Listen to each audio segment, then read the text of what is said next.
الحمد لله رب العالمين والعاقبة للمتقين والصلاة والسلام على سيد المرسلين وعلى آله وأصحابه أجمعين أما بعد فأعوذ بالله من الشيطان الرجيم بسم الله الرحمن الرحيم وما خلقت الجن والانس الا ليعبدون صدق اللہ العظیم۔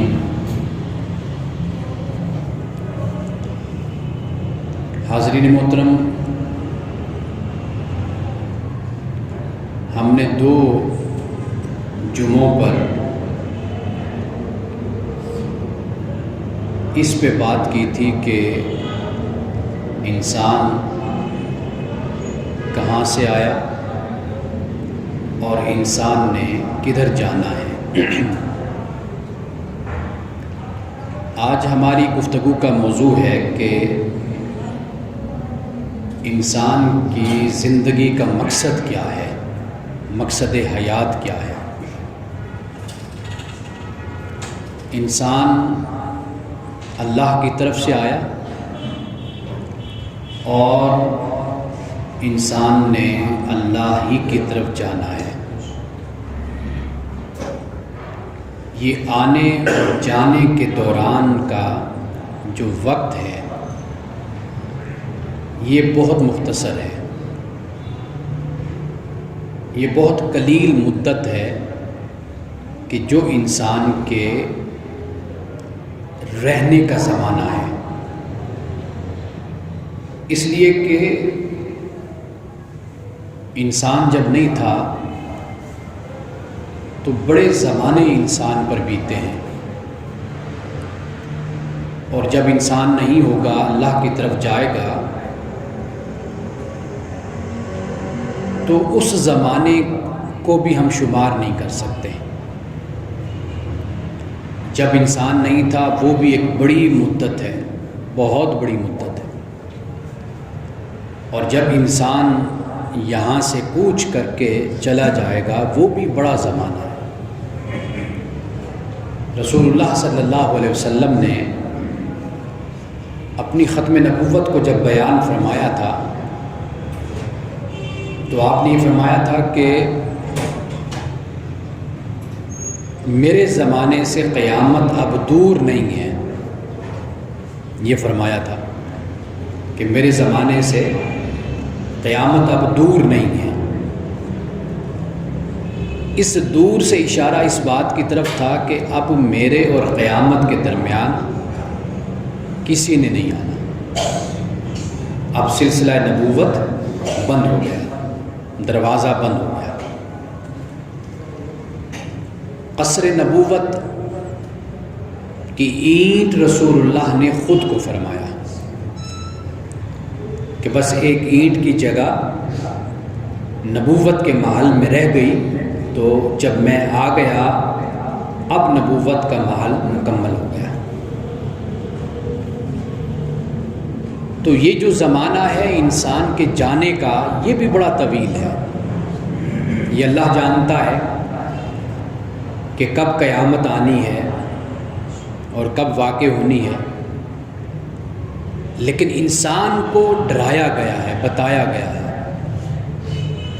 اقترب للناس حسابهم وهم في غفلة معرضون، کہ لوگوں کے حساب کا وقت قریب آ گیا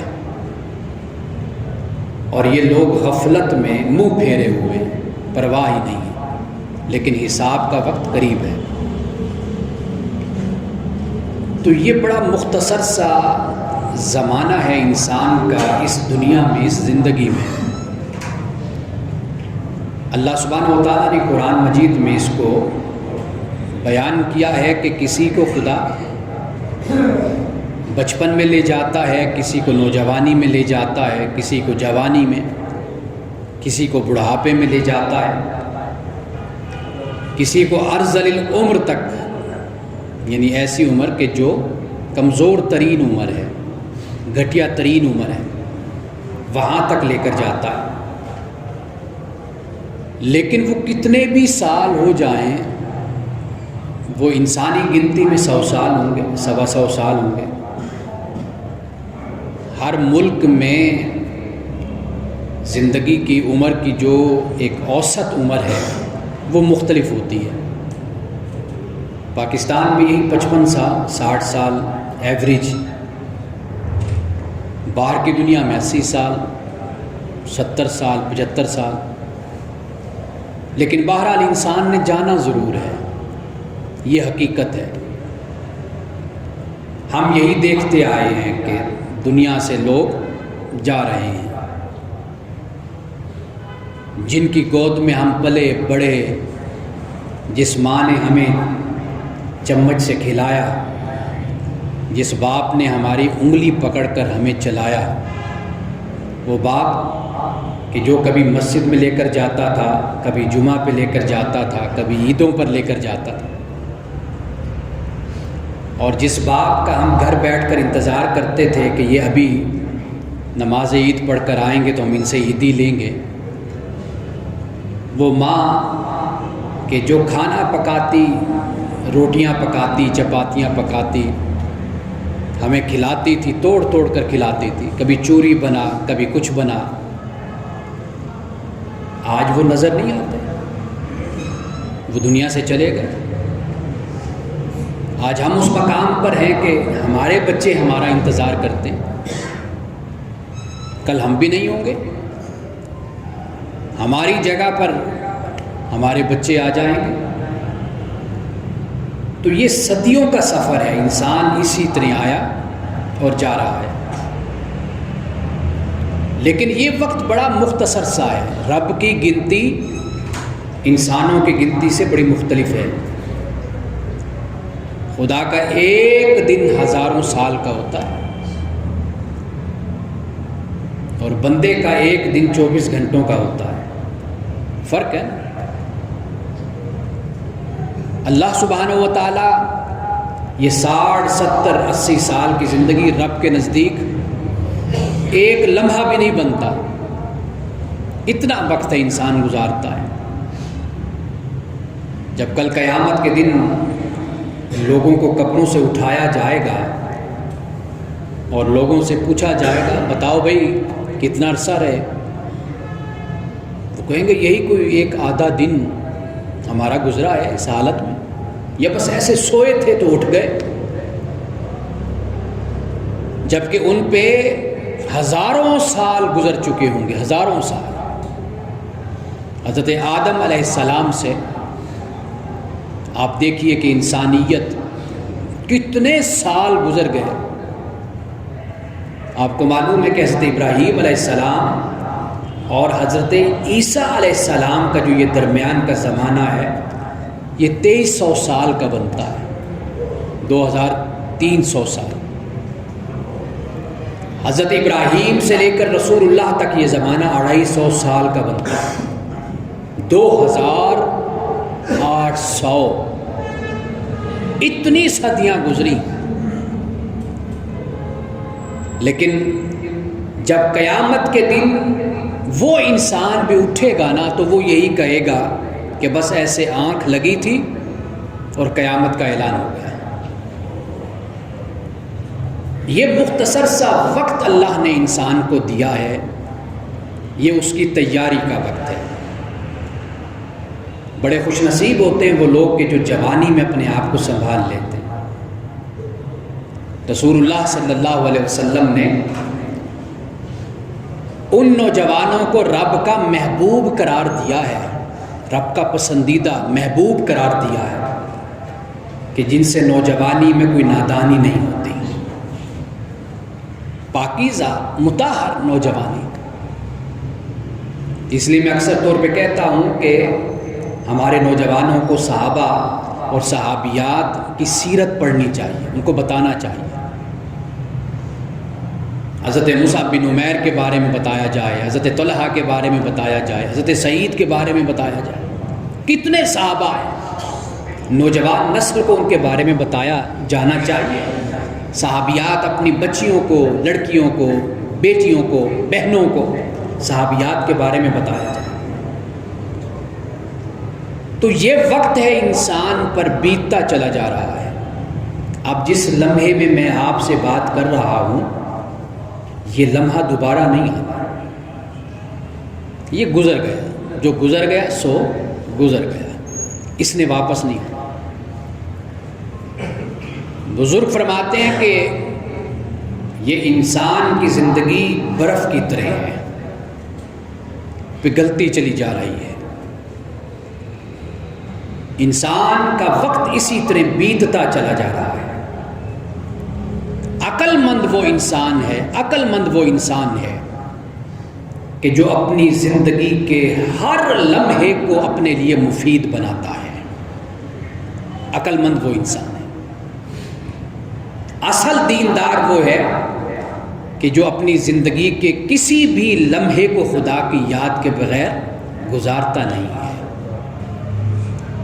خدا کی یاد میں رہتا ہے، اس کے ذکر میں رہتا ہے، اپنے دل کو رب کی یاد سے غافل نہیں کرتا.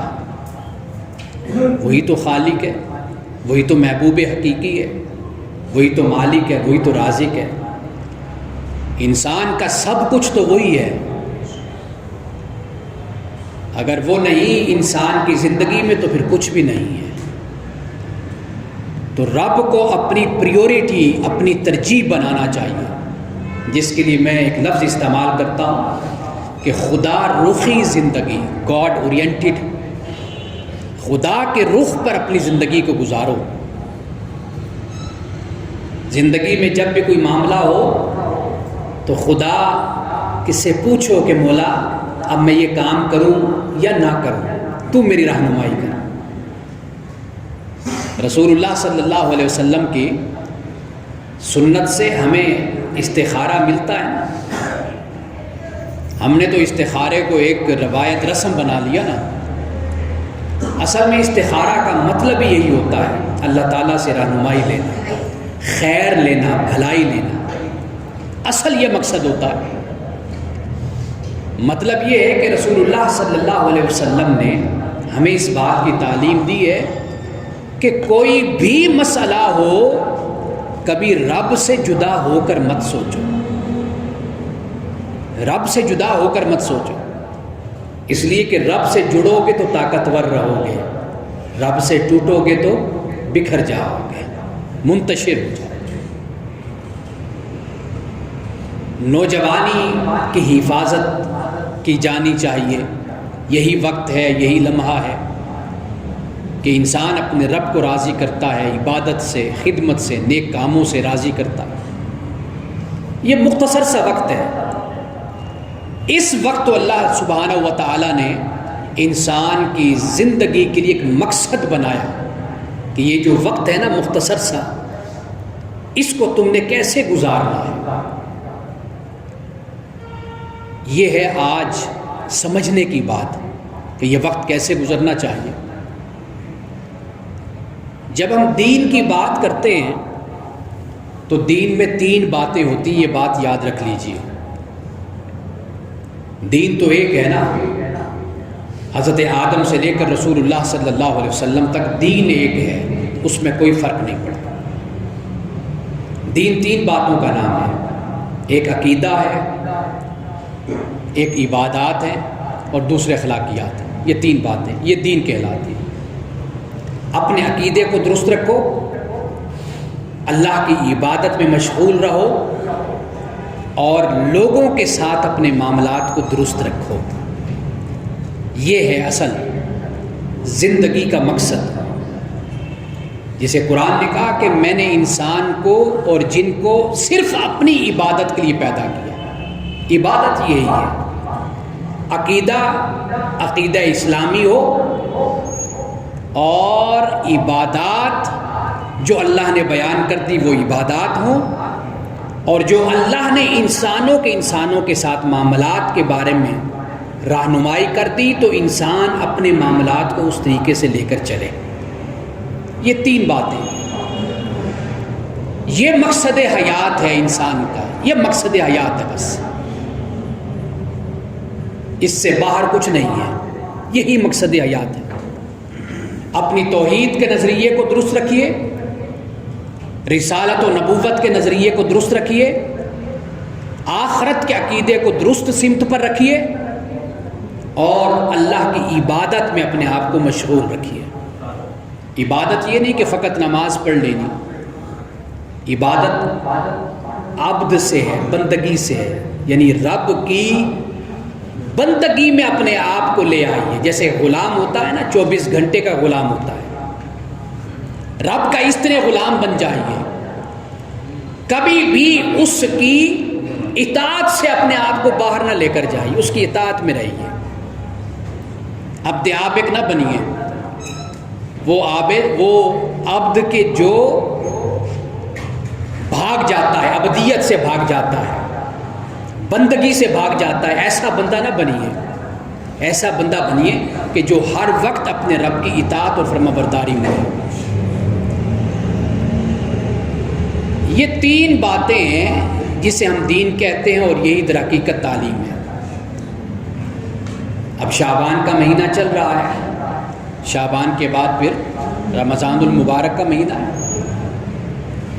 اب یہ جو رمضان المبارک کا مہینہ ہے، یہ کس مقصد کے لیے ہوتا ہے؟ حضرت عائشہ صدیقہ رضی اللہ تعالیٰ عنہ فرماتی ہیں کہ رسول اللہ صلی اللہ علیہ وسلم رمضان المبارک کے علاوہ سب سے زیادہ روزے شعبان میں رکھا کرتے تھے، سب سے زیادہ روزے، الا ماشاء اللہ کوئی چھوٹ گئے، سب سے زیادہ روزے شعبان میں رکھے۔ پھر رمضان المبارک میں تو 29 اور 30 جتنے بھی روزے بنے وہ آپ نے رکھے، وہ تو فرض ہے۔ یہ در حقیقت اللہ کی طرف سے مقصد حیات کا ایک پورا پروگرام ہے، تربیت کا ایک پورا پروگرام ہے جو دیا گیا ہے، یہ مقصد حیات ہے۔ رمضان المبارک میں جو کچھ ہم کرتے ہیں اور جس طرز کی زندگی گزارتے ہیں، در حقیقت یہ مقصد حیات ہے۔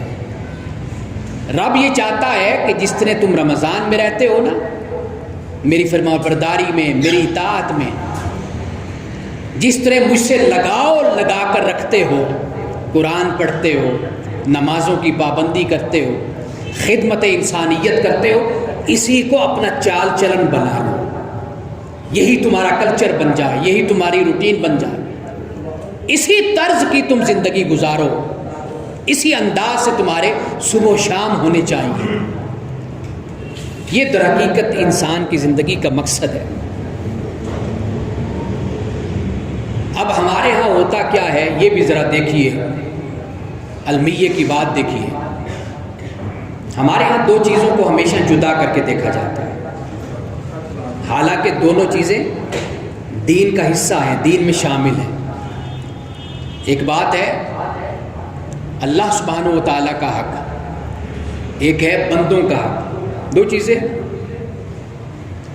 ہم یا تو خدا کے حق کی طرف جھک جاتے ہیں اور بندوں کے حق سے ہم غافل ہو جاتے ہیں، یا بندوں کے حق کی طرف ہم اتنے جھک جاتے ہیں کہ خدا کے حق سے غافل ہو جاتے ہیں۔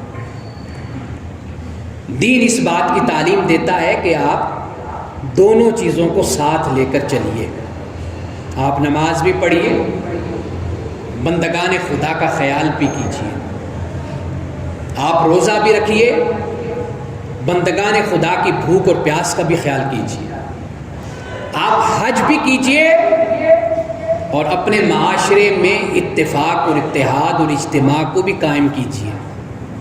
دونوں باتوں کو اسلام کہتے ہیں ساتھ ساتھ لے کر چلو۔ ایسے لوگ بھی دیکھنے کو ملتے ہیں کہ جو اللہ کا حق ادا کرتے ہیں تو بندوں کا حق کھا جاتے ہیں،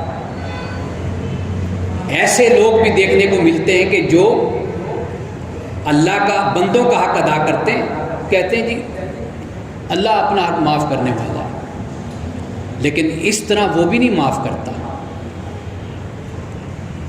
وہ خطا سے معاف کرتا ہے، بھول چوک کو معاف کر دیتا ہے، لیکن اس سرکشی کے ساتھ اور اس عداوت اور بغض کے ساتھ وہ بھی اپنے حق کو کبھی معاف نہیں کرتا۔ رسول اللہ صلی اللہ علیہ وسلم کی حدیث پاک ہے نا، حضرت عبداللہ ابن عباس سے روایت ہے کہ حضور فرماتے ہیں کہ مجھے یہ زیادہ پسند ہے کئی سالوں کے اعتکاف سے کئی سالوں کے اعتکاف سے مجھے یہ بات پسند ہے کہ میں اللہ کے کسی بندے کی ضرورت کے لیے اس کے ساتھ چلوں، سفر کروں، اس کی ضرورت کو جا کر پورا کروں۔ حضور فرماتے ہیں کئی سال حج کرنے سے زیادہ میرے لیے یہ اہم ہے۔ لیکن آپ دیکھیے کہ مخلوق خدا کو تکلیف دے کر عبادت ہوتی ہے نا، اعتکاف بھی کیا جائے گا، نمازیں بھی پڑھی جائیں، سب کچھ ہوگا، لیکن بندگان خدا کو تکلیف دے کر سب کچھ ہوگا۔ معلوم یہ ہوتا ہے کہ جو مستحب عبادت ہے، مستحب جسے ہم نفلی عبادت کہتے ہیں، اس مستحب اور نفلی عبادت سے زیادہ ترجیح اس بات کو ہے کہ آپ مخلوق خدا کا خیال کریں، بندگان خدا کا خیال کریں، اس بات کی زیادہ اہمیت ہے۔ تو دین کس چیز کا نام ہے؟ دین کہتا ہے آپ اعتدال کے ساتھ چلیے، بیلنس کے ساتھ چلیے، خدا کے حق کو بھی ادا کیجیے اور بندوں کے حق کو بھی ادا کیجیے، مخلوق خدا کا بھی خیال کیجیے۔ دین تب پورا ہوتا ہے، انسانی زندگی کا مقصد تب بھی پورا ہوتا ہے، ورنہ انسانی زندگی کا مقصد جس کے لیے رب نے انسان کو بھیجا وہ مقصد کبھی پورا نہیں ہوتا۔ آپ صحرا کو نکل جائیں، جنگل کو نکل جائیں، آپ مسجد میں بیٹھے رہیں، تارک الدنیا ہو جائیں، زہد کا راستہ اختیار کر لیں، دنیا کو چھوڑ دیں، دین مکمل کبھی آپ حاصل نہیں کر پائیں گے۔ دین مکمل تب ہوتا ہے کہ آپ مسجد میں بھی آئیں، آپ گھر میں بھی جائیں، آپ بازار میں بھی جائیں، آپ دکان پر بھی بیٹھیں، کاروبار بھی کریں، لیکن دین کے تقاضوں کو ہر جگہ آپ پورا کریں۔ بازار میں ہیں تو اپنی نظروں کو نیچا رکھیں، آپ دکان پر ہیں تو حلال کمائیں، آپ گھر میں جائیں اپنے بچوں اور بیوی کا جو حق ہے وہ اس کو ادا کریں۔ یہ تب جا کر پورا دین مکمل ہوتا ہے، کسی ایک عمل سے دین مکمل نہیں ہوتا۔ اور یہ بات بھی یاد رکھیے کہ دین پک اینڈ چوز کا نام نہیں ہے کہ مرضی سے یہ اٹھا لیا اور یہ چھوڑ دیا، یہ دین نہیں ہے۔ دین یہ ہے، اللہ فرماتا ہے ایمان والو اسلام میں پورے داخل ہوا کرو، پورے داخل ہو۔ یہ نہیں فرمایا کہ ٹھیک ہے اپنی مرضی کی بات اٹھا لو، اس پر عمل کر لو، باقی جو مرضی تم چھوڑ دو، تمہیں اختیار ہے، نہیں۔ یا ایھا الذین آمنوا آمنوا، اے ایمان والو ایمان لاؤ، ایمان والوں سے تقاضا ہو رہا ہے کہ ایمان لاؤ، اے ایمان والو اسلام میں پورے داخل ہو۔ مخلوق خدا کا جو حق ہے یہ کبھی بھی آنکھوں سے اوجھل نہیں ہونا چاہیے، یہ بڑا اہم ہے، یہ دین کا حصہ ہے۔ اخلاقیات، معاملات کو درست رکھنا، اپنی سیاست کو، تجارت کو، کاروبار کو، اپنی معاشرت کو اللہ اور اس کے رسول کے حکم کے مطابق رکھنا، یہ دین ہے، یہ دین سے باہر نہیں ہے۔ ہمارے ہاں یہ تصور ہے کہ شاید یہ دین نہیں، یہ دنیا ہے، یہ دنیا نہیں ہے۔ اللہ نے اس دنیا میں بھیجا ہے کہ اس دین کے مطابق زندگی گزارو، اللہ نے اس لیے بھیجا اس دنیا میں، دنیا کچھ نہیں ہے، سب دین ہی دین ہے۔ مسلمان جب اٹھتا ہے صبح اور رات جب سوتا ہے تو اس کے یہ سارا وقت، سارے گھنٹے دین کا ہی نام ہوتا ہے، دنیا کچھ نہیں ہوتی۔ دنیا میں تو رب نے بھیجا کہ یہ میرا حکم، میرا دین، یہ میرا نظریہ، یہ میرا مذہب، یہ میری وحی، یہ میرا قرآن، یہ میرا رسول، یہ میرا نبی میں تم میں بھیج رہا ہوں، تم اس کے مطابق اپنی زندگی کو بسر کرو۔ یہ دین ہی دین ہے۔ ہم نے سمجھ لیا کہ یہ دنیا ہو گئی، یہ دین ہو گئی۔ آپ دکان پر بیٹھے، آپ کہیں گے یہ دنیا ہے، نہیں یہ دنیا نہیں، یہ دین ہے۔ رسول اللہ صلی اللہ علیہ وسلم نے ایسے شخص کو جنت کی بشارت دی ہے کہ جو حلال کما کر اپنی بیوی اور بچوں کے منہ میں لقمہ ڈالتا ہے، جنت کی بشارت دی۔ ایسے تاجر کو نبیین، صدیقین، شہداء اور صالحین کی رفاقت، دوستی کی خوشخبری دی ہے جنت میں، کہ جو حلال لقمہ کما کر گھر لے کر جاتا ہے۔ یہ سب دین ہے۔ ہم نے تقسیم کر دی. یہ ہمارے ہیلے بہانے ہوتے ہیں, اپنے آپ کو تسلی دینے کے طریقے ہیں. اپنے آپ کو تسلی دے لو, جھوٹی تسلیاں. یہ سب دین ہے. آپ جو کر رہے ہیں یہ دین ہے. مسجد کے اندر بھی دین اور مسجد سے باہر بھی دین, پارلیمنٹ میں بھی دین, دکان پر بھی دین, سینٹ میں بھی دین, عدالت میں بھی دین, ہر جگہ پر دین ہے. اس لیے کہ اللہ نے جو دین عطا کیا اس کا حکم یہ ہے کہ اس کے مطابق زندگی بسر کرو. جب ہم صوفیہ کرام کا مطالعہ کرتے ہیں نا, صوفیہ کرام کا, آپ دیکھیے کہ لوگوں کے دلوں میں ان کی عزت کیوں ہے, ان کا احترام کیوں ہے, لوگ ان سے عقیدت اور محبت کیوں رکھتے ہیں. وہ اس لیے رکھتے ہیں کہ انہوں نے اپنی ذات کی نفی کر کے مخلوق خدا کا خیال کیا تھا. مخلوق خدا کا خیال کیا. خانقاہیں کیوں آباد ہیں, لوگ کیوں جاتے ہیں, ہمیشہ غریبوں نوازا گیا, غریبوں کو دیا گیا. کبھی ایسا نہیں ہوا. رسول اللہ صلی اللہ علیہ وسلم کی یہ سنت ہے. آپ کے پاس جو آیا حضور نے فرمایا بیٹھ جاؤ. کسی کو انکار نہیں کیا کہ میرے پاس تو کچھ نہیں, چلے جاؤ. فرمایا بیٹھ جاؤ, اللہ تمہارے لیے انتظام کرے گا. پھر صحابہ کو رغبت دلائی, صحابہ کو ترغیب دی. کسی صحابی کے پاس جو گنجائش تھی, جو ہمت تھی, جو خوشحال تھا, اس نے اس شخص کی ضرورت کو پورا کیا. اگر پھر بھی کوئی سامنے نہ آیا تو حضور نے سائل سے کہا کہ فلاں کے پاس جا کر میرے نام کا قرض لے کر اپنی ضرورت کو پورا کر, اپنی ضرورت کو پورا کر. اس لیے صحابہ کہتے ہیں کہ رسول اللہ صلی اللہ علیہ وسلم کی زبان مبارک پر کبھی لا کا لفظ نہیں آیا تھا, نہیں کہا. ایسا نہیں کہ کوئی آیا اور حضور نے نہیں کر دی ہو, کبھی نہیں فرمایا. جو آیا اس کو نواز کر بھیجا, اس کو عطا کر کے بھیجا, مخلوق خدا کا خیال کیا.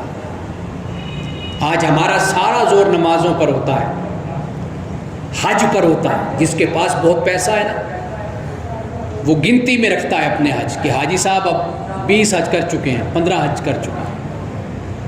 اور اس معاشرے سے جا جا کر حج کرتے ہیں, عمرے کرتے ہیں کہ جہاں پر ننگے پاؤں بچے پھرتے ہیں, جن کے تن پر لباس نہیں ہے.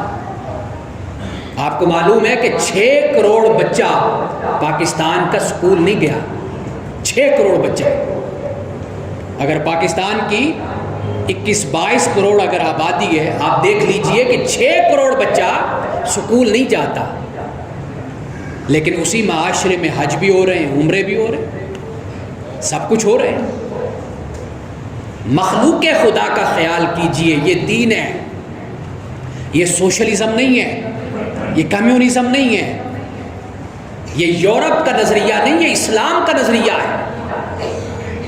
مخلوق خدا کا خیال کیجئے, غریب کا خیال کیجئے, مفلس کا خیال کیجئے. یہ دین کی تعلیم ہے. صوفیہ کرام کا احترام, عزت. آج حضرت سید علی حجویری رحمۃ اللہ تعالی علیہ کے مزار پر رونق کیوں لگی رہتی ہے؟ اول روز سے حضرت داتا گنج بخش رحمۃ اللہ تعالی علیہ جب آپ حیات بھی تھے, پہلے دن سے یہ لنگر شروع ہوا, غریب کے لیے روٹی کا سلسلہ شروع ہوا, جو آج تک بند نہیں ہوا اور انشاءاللہ قیامت تک بند نہیں ہوگا. حضرت خواجہ معین الدین چشتی اجمیری رحمۃ اللہ تعالی علیہ کی زندگی میں جو لنگر کا سلسلہ شروع ہوا, آج تک بند نہیں ہوا. مخلوق خدا جاتی ہے, کھاتی ہے, وہاں پر رہتی ہے. حضرت نظام الدین اولیاء رحمۃ اللہ تعالی علیہ کی زندگی میں جو یہ لنگر کا سلسلہ شروع ہوا, کبھی ختم نہیں ہوا, آج تک وہ سلسلہ جاری ہے. کئی لوگ آتے ہیں, دیتے ہیں, کئی لوگ ہیں جو نوازے جاتے ہیں, لے کر جاتے ہیں. حضرت نظام الدین اولیاء, بدقسمتی یہ ہے ہمارے ہر معاشرے میں ہر پہلو سے زوال آ گیا, ہر شعبے میں زوال آ گیا. خانقاہوں کے نظام میں زوال آ گیا, مذہب میں زوال آ گیا, منبروں میں زوال آ گیا, مدرسوں میں زوال آ گیا, ہماری سیاست میں زوال آ گیا. ہر طرف زوال ہی زوال نظر آتا. ورنہ یہ خانقاہیں تھی جہاں سے لوگ دین سیکھ کر نکلا کرتے تھے، اللہ کا دین سیکھا کرتے تھے، مخلوق خدا کی خدمت ہوتی تھی۔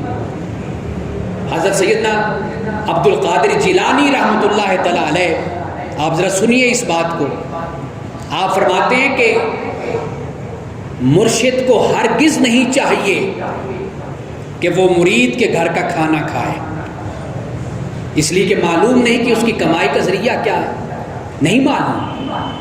جو بات کرتا ہے طریقت کی، جو بات کرتا ہے بزرگوں کی، جو بات کرتا ہے ولایت کی، اس کے لیے فرمایا کہ مرشد کو کبھی مرید کے گھر کا کھانا نہیں کھانا چاہیے، ہاں مرید کو مرشد کے گھر کھانا کھانا چاہیے۔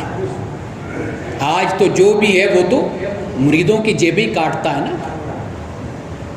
غریب کا چھوٹا سا گھر ہوتا ہے، پیر صاحب پورے لو لشکر کے ساتھ اس گھر میں پہنچ جاتے ہیں، اس بیچارے کا تو کباڑا ہو جاتا ہے نا۔ جو شخص خود ایک وقت کی روٹی کے لیے ترس رہا ہوتا ہے، وہ اپنے پیر صاحب کے لیے کھڑی ہوئی بکری کو ذبح کر دیتا ہے، جو گھر میں موجود ہوگا وہ کھلا دے گا پیر صاحب کو۔ اور پیر صاحب بھی اکیلے نہیں آتے، اپنے ساتھ 20 25 30 کا لشکر لے کر آتے ہیں۔ یہ تصوف کی تعلیم نہیں ہے۔ سیدنا عبد القادر جیلانی نے فرمایا پیر کو چاہیے، پیر کو مرشد کو چاہیے وہ مریدین کو کھلایا کرے، ان کی خدمت کیا کرے۔ حضرت نظام الدین اولیاء کے بارے میں آتا ہے آپ ہمیشہ سادہ کھانا کھاتے۔ کسی نے کہا حضرت آپ بہت اچھا کھانا کھا سکتے ہیں لیکن آپ سادہ کھانا کیوں کھاتے؟ آپ نے فرمایا کہ میرے بھائی مجھے اس بات کا یقین نہیں ہے کہ جو میں کھاؤں گا اچھا کھانا کیا وہ میرے ہر مرید کو میسر ہے کہ نہیں ہے، میں کیسے کھا سکتا ہوں؟ اصل یہ تصوف کی تعلیم ہے۔ اس لیے لوگوں کے دلوں میں ان بزرگوں نے گھر کیا تھا۔ آج حکمرانوں کے قبروں پر چلے جائیے، ہم نے ایسے حکمرانوں کی قبریں بھی دیکھی ہیں جہاں پر کتے سوئے ہوئے ہیں، جہاں صفائی کرنے والا کوئی نہیں۔ جس اولاد کے لیے ڈاکے ڈالے، چوریاں کی، کرپشن کی، جس اولاد کے لیے بدعنوانی کی، جس اولاد کی خاطر ملک کو آمریت میں جکڑ کے رکھا اور بڑے بڑے فرعون جیسے دعوے کیے، آج ان کا نام لینے والا کوئی نہیں۔ اور جن کے ناموں کو مٹانے کی حکمرانوں نے کوششیں کی، بادشاہوں نے کوششیں کی، سلاطین نے کوششیں کی کہ ان کے ناموں کو مٹا دیا جائے، لیکن آج بھی ان کا نام زندہ ہے اور قیامت تک زندہ رہے گا۔ حضرت میاں میر صاحب رحمۃ اللہ علیہ، آپ دیکھ لیجئے سارا دن رونق رہتی ہے۔ یہ رونق کس بات کی ہے؟ یہ لوگوں کے دلوں میں محبت پیدا کی ہے۔ ہماری بدقسمتی یہ ہے کہ ہم لوگوں کے دلوں میں محبت پیدا نہیں کرتے۔ خاص طور پر میں مذہبی علماء کی میں بات کر رہا ہوں، ممبر پر بیٹھتے ہیں، اتنی شدت، اتنی کرختگی اور اتنی سختی مزاج میں ہوتی ہے کہ مجمع میں آگ لگا دیں گے، اور اپنی کامیابی سے سمجھتے ہیں کہ ہم نے مجمع میں آگ لگا دی ہے۔ لوگ بھڑک اٹھے ہیں، لوگ نعرے لگا رہے ہیں، شور کر رہے ہیں، یہ ہماری بڑی کامیابی ہے۔ حالانکہ یہ نہیں کامیابی، یہ وقتی ایک ابال ہوتا ہے، جذبات ہوتے ہیں۔ اصل کامیابی وہی ہے کہ جو بزرگوں نے ہمیں تعلیم دی ہے۔ وہ کامیابی کیا ہے؟ لوگوں کے دلوں میں گھر کرو، لوگوں کے کردار کو بدلو، لوگوں کو محبت سے اپنی طرف متوجہ کرو، خلوص سے لوگوں کو اپنی طرف متوجہ کرو، لوگوں کے سروں کو زبردستی مت جھکاؤ، لوگوں کے دلوں میں خوف کو مت پیدا کرو، لوگوں کو قائل کرو، لوگوں کو سمجھاؤ، لوگ محبت سے، پیار سے تمہاری طرف آئیں، خوف سے تمہاری طرف نہ آئیں، تمہارے دین کو، اسلام کو ڈر کر قبول نہ کریں بلکہ تمہارے دین کو محبت سے قبول کریں۔ یہ بزرگوں کی تعلیم تھی۔ بر صغیر میں صوفیاء کی جو خانقاہیں آج بھی آباد ہیں، اور ان کی نسلوں سے پیدا ہونے والے یہ زاغ، وہ جو اقبال نے کہا نا کہ زاغوں کے تصرف میں ہے عقابوں کا نشیمن، وہ عقاب تھے، آج ان کی جو نسلیں وہ زاغ ہیں، کوے ہیں، آج وہ بھی کھا رہے ہیں، مخلوق خدا بھی کھا رہی ہے۔ ضرورت اس بات کی ہے کہ اللہ کے اس دین کو کاملیت میں قبول کیجئے، اللہ کے حق کو بھی ادا کیجئے اور اللہ کی مخلوق کو بھی خوش کیجئے، اس لیے کہ مخلوق خدا کے خوش ہونے سے رب خوش ہوتا ہے۔ باخر دعوانا الحمدللہ رب العالمین۔